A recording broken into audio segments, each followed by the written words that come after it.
Good afternoon and welcome to the Living Well radio program. You can find us here every Wednesday at 1 p.m. on KATV 89.3 in Anchorage as well as KJLP 88.9 in Palmer. And you can always catch us online at katb.org. My name is Cammie and I'm joined with my fearless leader. I always like to introduce you that way, Betty, just so everybody knows. I just think that's hilarious. Because my fearless leader. I'm anything but. You know you are. You got to start living up to that real soon, you know. And how would I do that? Wearing your headphones is a good start. I'll tell you that No, this is now. being submissive. I'm being submissive to your authority. That's what it is. We are joined by some lovely ladies. We've got a packed studio once again here today, don't we, Betty? It's keeping it nice and toasty here.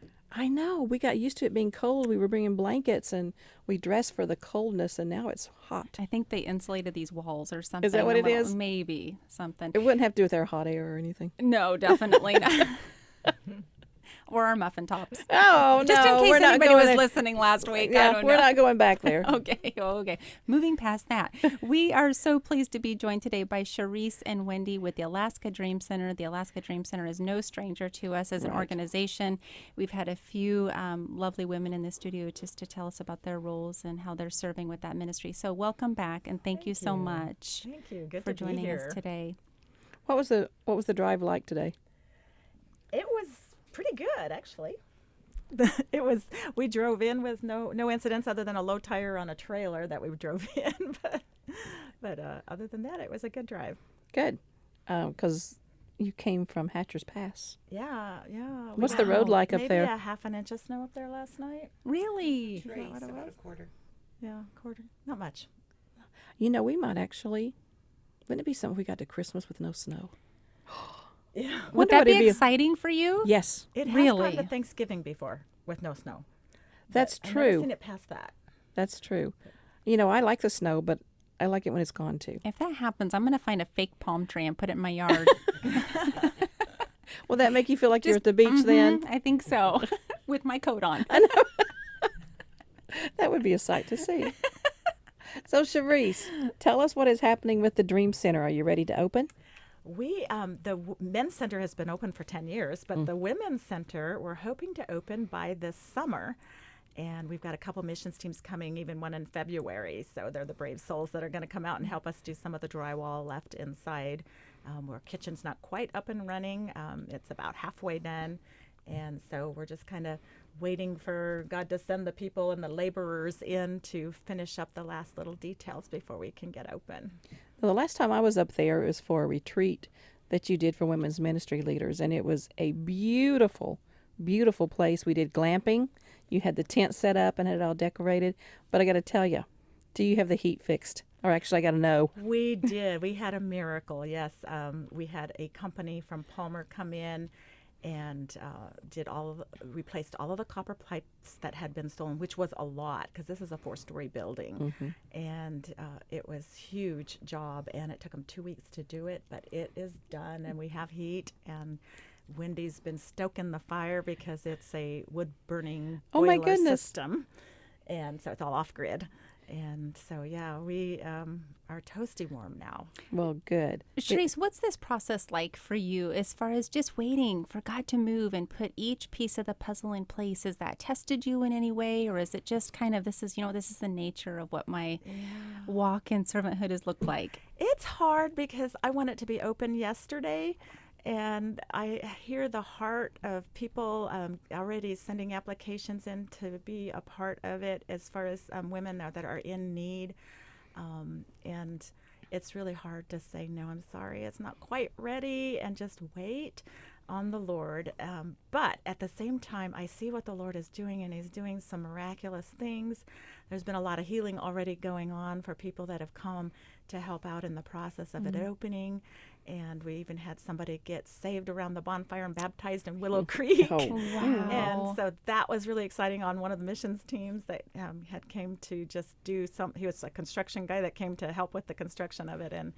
And it was a beautiful thing. And so we've had stories like that happen all summer long. So God is already moving and freedom is already happening. And there's such a peaceful, serene beauty out there, but that it's just such a healing place. How do you guys get the word out for these missions teams to come up and help? You know, we really didn't have to even work hard at it, because I guess you just say God did it, because these missions teams have been calling us through word of mouth. And we've had 6 already, got a 7th one coming, and another one scheduled for spring. So, and I haven't tried to go out and get any of them. That is so awesome. Yeah, it's been pretty amazing. And some of them actually have come with some funds. Some of them don't have funds and just can come help. We had one that, some of them have skills in, construction and plumbing and that sort of thing. And others don't have any skills at all. They just want to come help. So we've had everything from, like, one team, it's like, we work really hard, but we don't really know how to do anything. I'm like, okay. So they brazed a prayer trail for the women. So there's a beautiful prayer trail there now where they can go and meditate on the Lord and go through the woods. And there's little scriptures along the pathway of encouraging words and quotes from, we just asked them to, ask God for something that is healing that you would want to come upon, and so we did that throughout the prayer trail, and they did a beautiful job. It was really pretty. And is that available for winter or summer? Yeah, really? There's no snow like now. You can get back there. Wow, that's so cool. Doesn't that sound nice, Betty? Yes, I got to see it.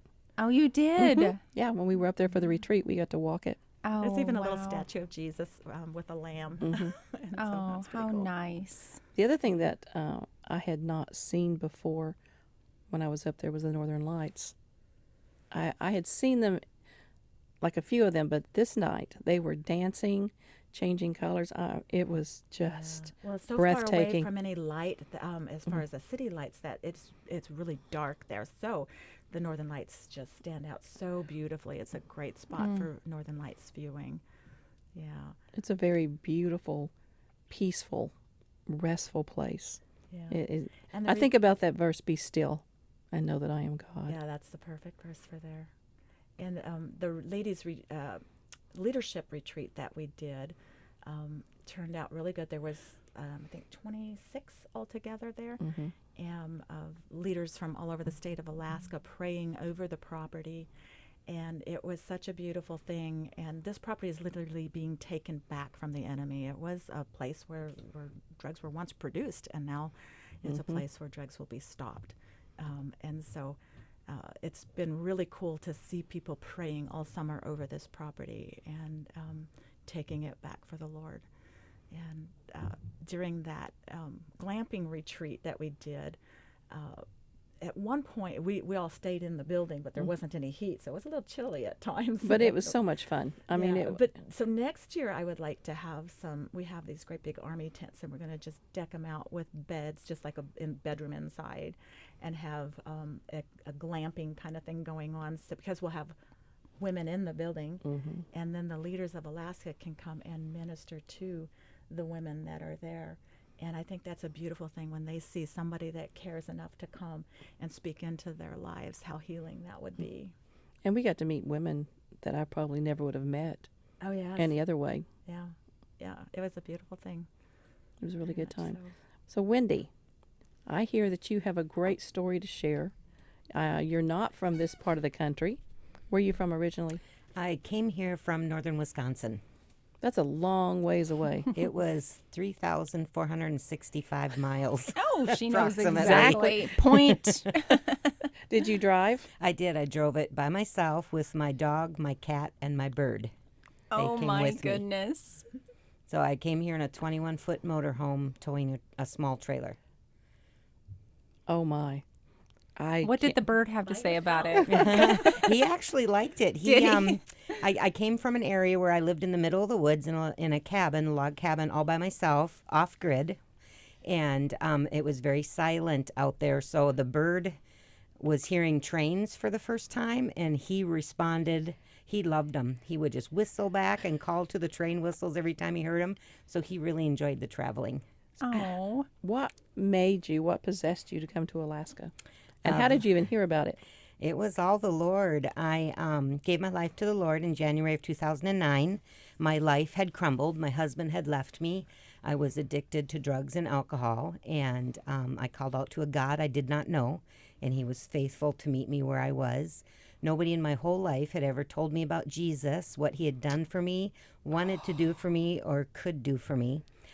God totally revealed Jesus to me, and he took me and he isolated me for 8 months. He took me from everything and everybody I knew and totally isolated me, and it was just me and the Lord and the Word for 8 months. Before then, I reached out and started looking for other people because I knew I couldn't continue to do it on my own.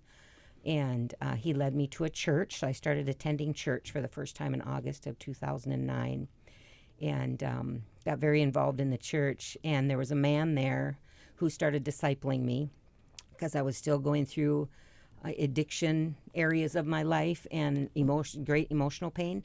So I knew all I had to do was call and somebody could bring the drugs to me. So instead I would call this man that the Lord put in my life, a father figure. Middle of the night, he was very available, accessible to me, and he helped me get through those next few months. So basically, these programs, addiction recovery programs, run a year, 13, 14 months, and that's really the length of time it took me to work through all the emotional pain and from the addictions to not desire them anymore.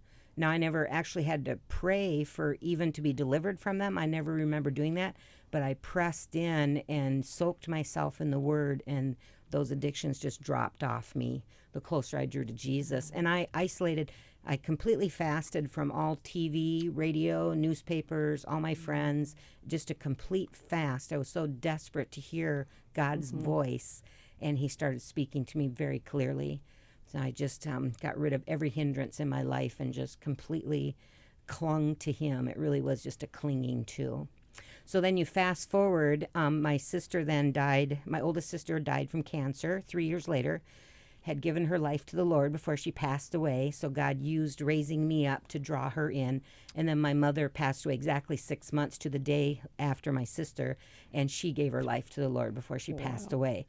And my niece and her children all gave their lives to the Lord. So in those 3 years, the Lord used me in their lives to totally change everything, which I was so grateful for. Of course, I didn't know they were going to pass away, but he did. Right. And so then you fast forward 7 years later, the Lord 3 years ago started working on my heart to sell my place.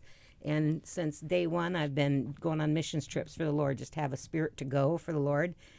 And he had put New Orleans on my heart from the very beginning. I didn't know why. Well, that was my first missions trip, to go down to New Orleans and partner with Raven Ministries and do street ministry on Bourbon Street during Mardi Gras. So that became something I did every year for 7-8 years. And out of that, then I started networking with people all over the country. And so then I got tired of just waiting for people to go on missions trips, and desired to be able to just load my 2 dogs up and go whenever the Lord called me, and desired a motorhome. So 2 years ago, the Lord blessed me with a 21-foot motorhome, so I was able to just load the dogs up and go wherever the Lord wanted me to go. And I kept desiring then to do that full time and kept praying for it. Well, the Lord graciously was working me through selling my place that I loved and letting go of it. And he brought a buyer for it last fall. I never had to advertise or anything. Somebody came, helped me with firewood, and really fell in love with my place. So we prayed about it all winter. And then in March, I called him and I said, I'm really serious about selling my place if you're serious about buying. So we prayed through the negotiations. And then I was self-employed and had 9 clients. And I started thinking, well, if I'm going to take off in my motorhome, is that even feasible? Is it possible? How would I even do that? So started researching, educating myself. Well, in the meantime, across my Facebook feed came missions trip to Alaska.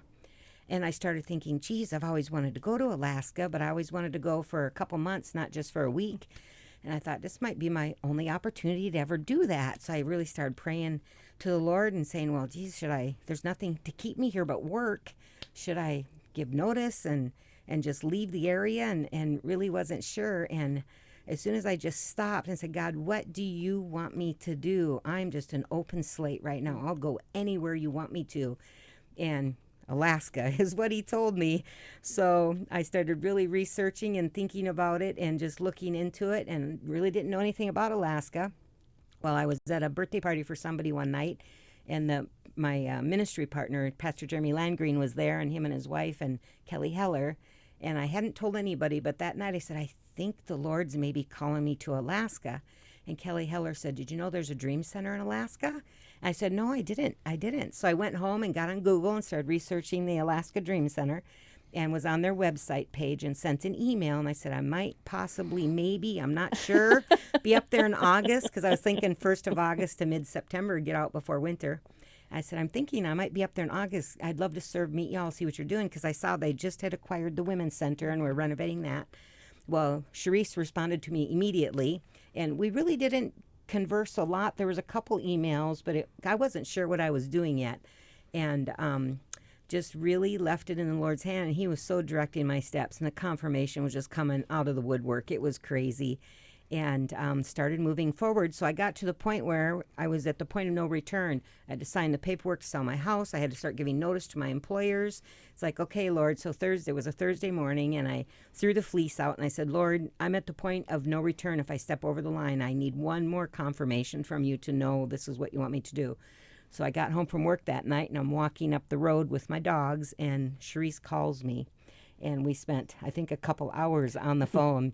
So she had a great testimony about somebody local here 3 years ago had a dream about me coming, and they had shared that with Cherise. So that dream happened right as God called you to come here. Yeah. Somebody was telling me, like literally describing her to the T from a dream she had that she would be coming.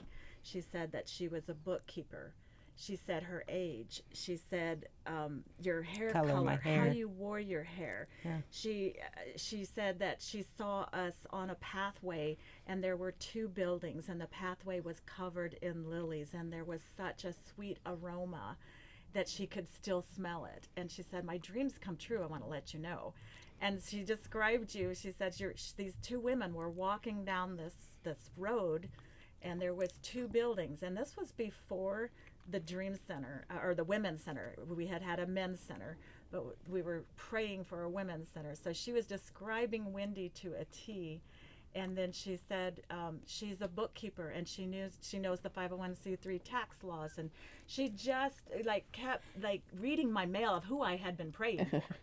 And at the same time, God was, that same year, I'm not sure exactly the exact time, we didn't really talk about that, but God was moving on Wendy's heart to move here.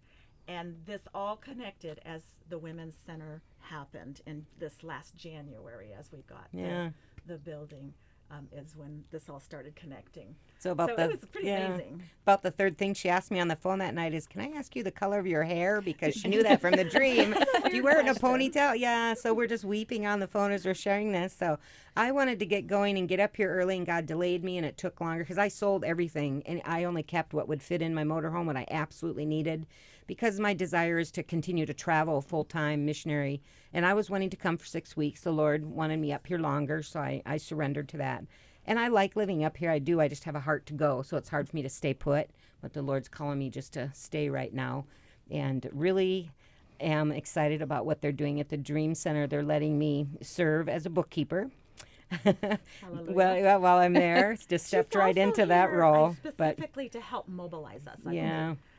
And that's part of the Dream Center is outreach. So she has such a heart for outreach that she's on the go to go do outreach. And so I know that's where God is drawing us to also, is to do more outreach, because when the guys at the center get so much given to them that they need to give out. And we do that, but I think she's going to take us to another level. I have such a desire to tell people about Jesus because nobody told me. So I have this evangelism heart, and I just tell people about Jesus everywhere I go. I can't help myself. I think that is the saddest thing. It is sad, isn't it? That nobody ever told you about and Jesus. There's a lot of people out there who have never been told. I've done a lot of street ministry now, and it's amazing. And the younger generations really have no clue. They've never even heard the word Jesus. No. That's true. Yeah, so desiring. So it's been great. So I stay at the Women's Center right now, and then travel back and forth. So I'm in Palmer now for a couple days, serving and working over there. Yeah, works out really well. Very cool. I don't know about you, but I feel like I have a very unadventurous life. Betty, feeling pretty boring right about now. How about you? Well, I can honestly say I have no desire to travel the Alcan by myself, even with a dog or a bird. But come on, with a bird? No, nope. I've traveled that once, and I used to say, I just pray that God will never make me do that again. It was way more of a challenge than I was prepared for when I got into the middle of it. Yeah. And I was really having to call upon the name of the Lord. I'm not a fearful person, but boy, the enemy was coming against me with some great fear, trying to stop me from coming the rest of the way. And I was really, really on my face before the Lord daily coming through there. Well, You're we an would amazing drive. woman. Yeah. You can drive for hours and never see See another traffic. person. Yeah. You know, and it's dark if you're traveling during the winter time. Let me tell you, it's dark because they do not have streetlights Right. on the Alcan. You know, it was such an education, though, too, you know, not only to lean and trust on the Lord. I wanted my faith stretch. I want to live radically for the Lord. But coming across there, I took the time to really learn the history of it, too, and how amazing it was that when they built it, how they built it, and the adversity they had to come through and things they had to overcome. So I was kind of living it and relating to it as I was coming across there, and I wouldn't give that up for anything. It was really, really a treat. And I was delayed in Montana about a week and won the bird. I needed more paperwork than they had originally told me I needed. And Get it across the border. Right, to get through into Canada, because I was denied coming into Canada the first time I tried. So my motorhome broke down. I needed Oh, more no. paperwork for my bird, and my cat got out and disappeared for 4 days. And it was really the Lord at work. He kept me there. He had an assignment for me. And once I fulfilled that assignment, it was all the doors opened, everything got resolved, and I was into Canada and on my way. So it was really a great part of the trip, too. And I was in contact with Cherise and Rob the whole way. And they were praying for me and talking me through it. So it was good. Well, for sure, we made lots of memories, and it is something that you will never forget. Right. Yes. But I am fine with not doing it again, ever. I want to ask you, Wendy, you reached out to some of your dearest family members after you come to know Christ, and were they immediately receptive? It wasn't, I wasn't even knowingly reaching out, but I was so full of the revelation he was giving me and everything I was coming to know about him that I couldn't help but share that constantly around them. And that's what the Lord just used to turn their hearts toward him. So I wasn't preaching at them. I wasn't even purposely giving testimony, and I was being so transparent in how the Lord was healing me, how he was delivering me, what he was telling me everywhere I went. And 7 years later, before I left, the Lord was so gracious to show me the fruit of all that in the friends I had before that are still addicted to drugs and alcohol. When I would run into them, they would reach out to me and let me pray for them because I was so open. When I got baptized a year after I came to the Lord, I sent out invitations to everybody I knew with the reason why I was becoming baptized, that I was a born-again Christian, hoping to plant seeds. So the Lord showed me, before I left, he brought those people, prayed to them, I ran into them, and got to see the fruit that he had produced through that before I left. That's and beautiful. That it's time to move on now. Your work here is done. He spoke that so loudly. It's okay to let go and move forward. So it was an easy thing to do. And getting rid of all my stuff, I was just brutal with myself and just gave it up and got rid of it. And I lay awake at night sometimes and I think, oh my gosh, how crazy was that to just get rid of the stuff that I really liked and had been part of my life for so long. And at this point, I can't even remember what I did with it, what I sold, what I gave away, and just kept bare minimum. And he made it, not that it was easy, but it was easier than I thought it was going to be to do that. You've done a lot of street ministry. Just give us a couple ways that you approach people with the gospel message. It really is fishing for men. If you're a fisher person at all, there's different lures you use, different poles sometime, different methods, and it really is fishing for men. And the more you do it, the more you find out there is no set way to do it. You can just easily, and the Lord's given me a gift of getting to know, I can get to know somebody within like 5-6 questions and get them to open their heart to me, and then you just turn it all towards Jesus. And it's so hard to explain. I would love to take you on the street anytime you want to go. Anytime. I'm actually in the process right now building a cross because I like to carry a cross on the street when I'm out there. We take signs with us that'll say various things. Jesus is the way, the truth, and the life, or where will you spend eternity? And they're all just tools to get people to ask, to open doors for conversation. So anything you do, if you pack a lunch and take it out there and give it away, or open your home for a meal, it's all tools for fishing is what it is. And so you need a tackle box. you do. You need a tackle box of Jesus tools. I love that. I've never heard it put And a quite fishing like that. pole. Well, I can With visualize different that. lures. Yeah. Yeah. Yeah. Wouldn't that be a sight if we were all walking downtown on 4th Avenue with fishing poles and tackle boxes and I would love that. The conversations would outside be of fishing amazing. season? Yes. Yeah. What are you doing? We are fishing for men. I love That's it. right. That is good. That's a really great cool. visual. Isn't it? It is. Yeah. It really is. Now we want to change the subject just a little bit because I know one of the reasons you wanted to be here was to talk about an event that's coming up. Yes, on December 3rd, we're having our annual gala, and it's going to be a really fun, exciting event. We have developed a laser light show, or I should say high-intensity crystal laser light show. So we take these laser lights and we shine them through these crystals, and they revolve all around the room. And it's comparable, I guess, to the Northern Lights, only different.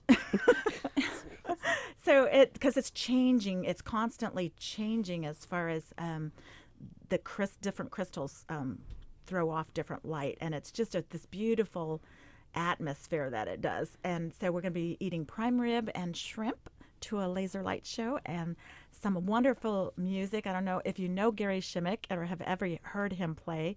He is the best guitarist I've ever heard. And his wife will also be speaking, along with our representative, Shelley Hughes, will be there to speak. So it's going to be such a fun night. We'll be playing games and have a silent auction, and it's going to be beautifully decorated for Christmas. So, bring your board, your people that work with you, your employees, your friends, your family, and come and join us. It will be at Wayland University, across from the Totem Theater, on Saturday, December 3rd. It starts at 6 o'clock. Dinner will be served at 7. It's $35 a plate, which is cheap for prime rib and shrimp, and a fun night. And if you pay at the door, it'll be $40 a plate, because we really do need to know in advance, which you can go on our website, www.dreamcenterak.org, and you can pay through PayPal, and that'll register you for the evening. And can you purchase tables? Yes, a table of 8 is $240. I think that's a $40 discount or something like that. So you get basically a free plate for if you purchase a full table. This is your biggest fundraiser for the year. It is. Right? Yes, it is.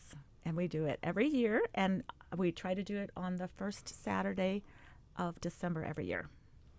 So they can register now for tickets? You can. And if you don't like to do computer, you can call me at 907-982-1995, and we can do it over the phone. Do you want to give us the website one more time where they can buy the tickets? Yes, www.dreamcenterak.org. And I want to vouch for her cooking.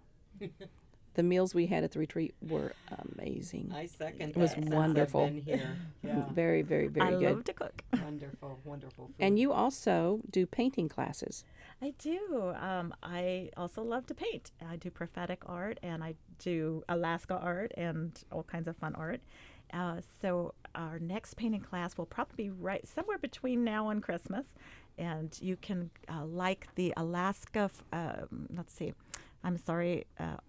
Alaska Art Friends is the Facebook page. I mean, I'm all mixed up here. I know. Is that where you have your paintings displayed, or the Yes, classes you're doing? Alaska Art Friends also announce the date of the class, and the classes are $40 for everything is provided for you, and we're going to be painting some bright colored paintings next, like bright colored animals, because I need bright in the winter. Here. Absolutely. So Well, ladies, thank you for driving in and being on the show. thank you very much. I've enjoyed it. I look forward to the next time. Me too. You always bring such interesting people, too. Yes. Thank you for bringing Wendy today. What a pleasure you, to meet ladies. you. They have the best stories. I just love hearing how everybody got here. I know. I guess It's- Cherise hasn't been here every time we've had somebody, but just the most unique people we've had have been through the Alaska Dream Center. And just it's so awesome to see God working and connecting through that ministry from coast to coast. Yes. Truly. Amen. That's Amen. awesome. So thank you once again, ladies. Thank you. And that is another Living Well radio program. And once again, you can find us here every Wednesday at 1 p.m. on KATB 89.3 in Anchorage, as well as KJLP 88.9 in Palmer. And you can always catch us online at katb.org. Catch us next Wednesday.